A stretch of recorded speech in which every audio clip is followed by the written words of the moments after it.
Today I want to talk to you about my third favorite horror movie, slasher movie, Halloween 2.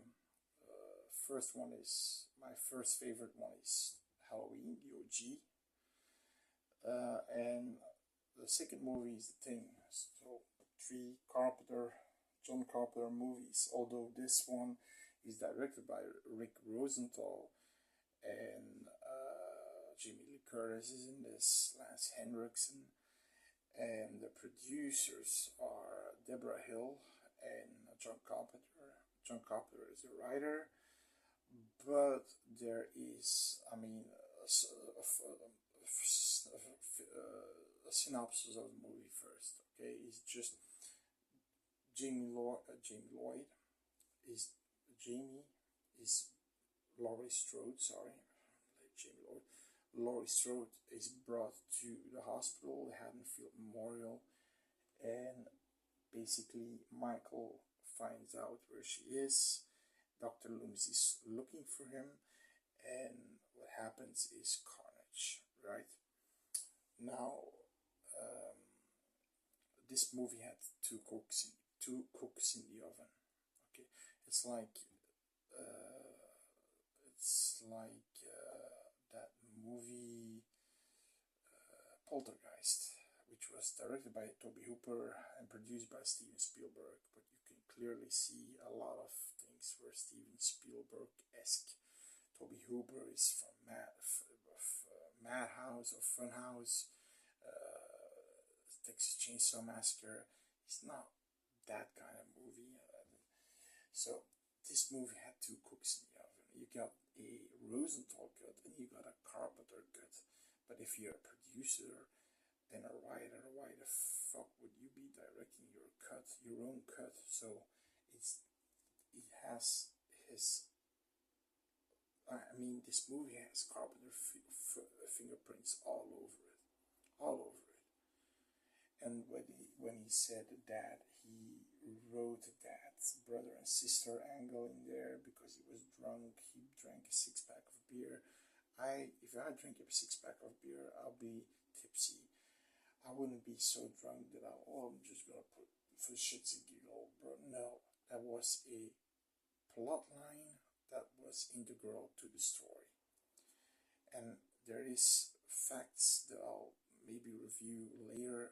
I don't have time now. I only have 15 minutes time to talk about this movie. I really want to go in depth, but there are multiple facts that in the first movie he already sort of,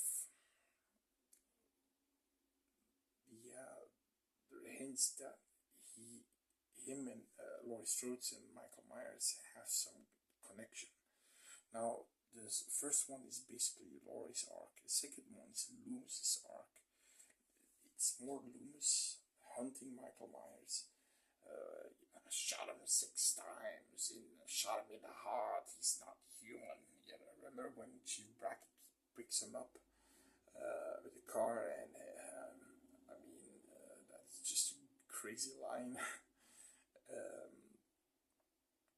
Loomis is really good in this movie, and you've got a really great location, a clinic that's basically almost abandoned, just a skeleton crew of 7 people, and all these dark corridors. Talk about atmosphere. I think that's creepy. Don't want to run through those corridors. Got doors left to your right. Michael Myers can pop out at every side of there, from left to the right, and just kill you. Now, apparently, they had problems with the airport. They were close to an airport, and every time a plane flew over, it made so much noise they had to wait. They couldn't film. So that's a fun fact. Also, you've got, if you are interested in this, there is free on Reddit a fan edit. You can Google it, Halloween Ultimate Cut Reddit, and I think you have to search it on Reddit for a while, but it's there. That brings the Rosenthal cut, which is a little less gore, more story, and then the Carpenter cut, which is more gore, less story, kind of, and it brings it nicely together. Put some deleted scenes in there, and there is a scene at the end, the marshal, when they go inside, the scene. Look at this. This is the scene where Laurie is trying to yell help when she sees Loomis going into the building with the marshal and the nurse. It's the ultimate, the ultimate Michael Myers and Dr. Loomis edition. See this? I love this one. Really, really do. Very nice. The lighting is a little bit,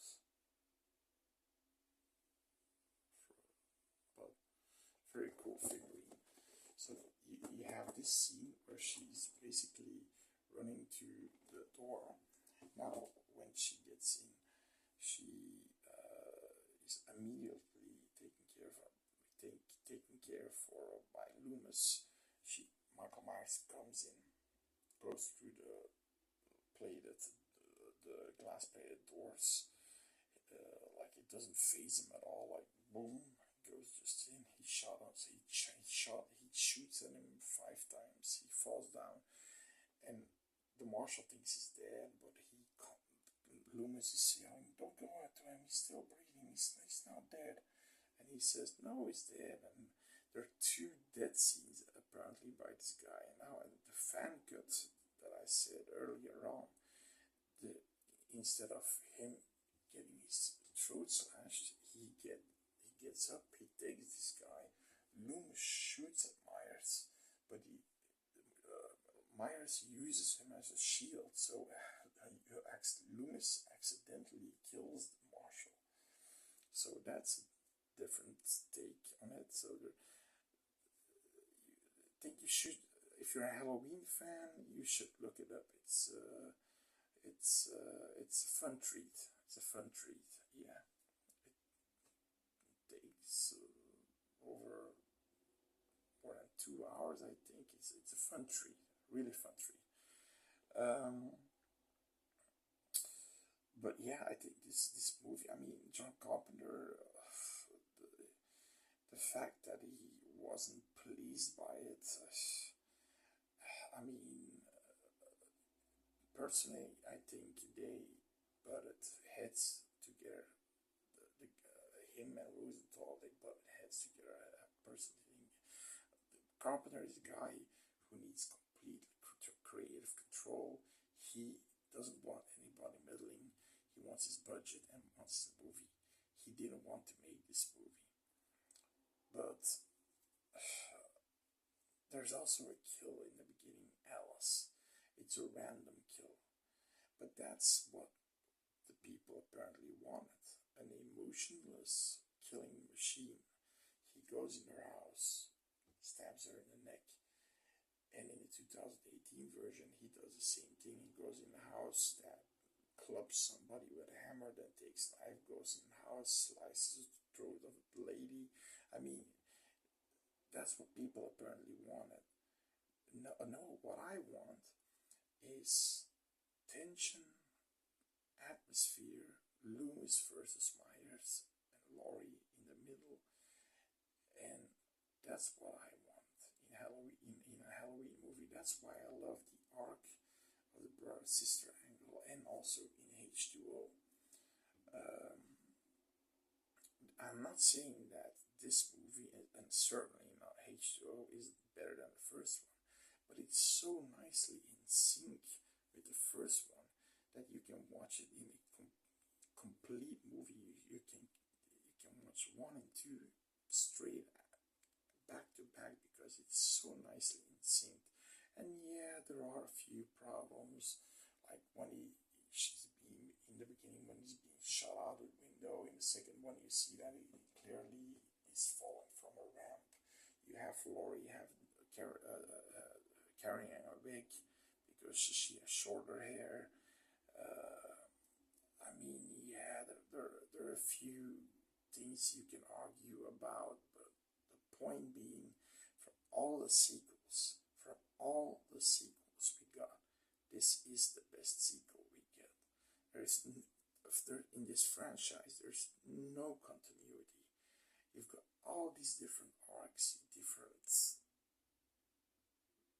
reasons for Michael Myers to be there, different characters.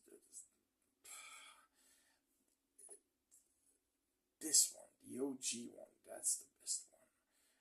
Like I said, the second one, it's a Carpenter esque movie.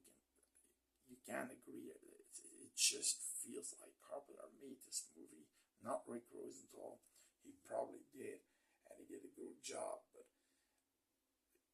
also the soundtrack, he did it with Al Howard. Really great soundtrack. With a synthesizer, more 80s like. Really great soundtrack too. This movie has it all. More kills, although personally I didn't think they wanted to put more gore in there. But I personally think if you see Friday the 13th from 1980, I think that's gorier than this one. The kills are pretty tame, you don't see a lot of blood. There are a lot of kills in this movie, but that doesn't bother me. This, like I said, it's about atmosphere and tension, and Michael Myers and Dr. Loomis. You've got more kills. You've got the atmosphere, the tension.